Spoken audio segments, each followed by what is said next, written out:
Jadi kalau permintaan agregat itu adalah hanya kumpulan dari permintaan-permintaan sektoral, parsial, itu makin jauh dari visi. Kalau visi bernegara itu harus jelas terintegrasi semuanya gitu ya. Bukan untuk memenuhi, melayani nafsu anggaran masing-masing kementerian, lembaga atau sektor gitu. Nah karena itu yang tadinya janji waktu kampanye harus dijadikan visi, itu belum visi. Visi itu harus betul-betul dia knowledge base ya, berbasiskan ilmu pengetahuan dengan penjelasan yang logis, rasional, mempertimbangkan berbagai aspek dan tentu ininya tujuan ya berbangsa itu tadi gitu.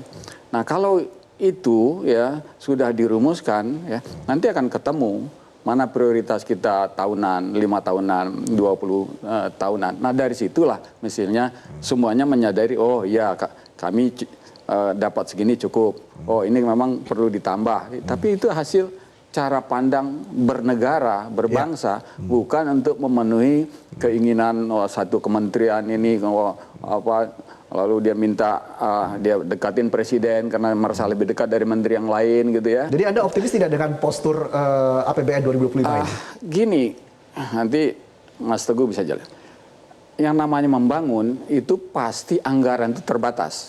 Ya, karena yang pembangunan itu kan antara harapan, keinginan dengan ya sumber daya yang kita miliki.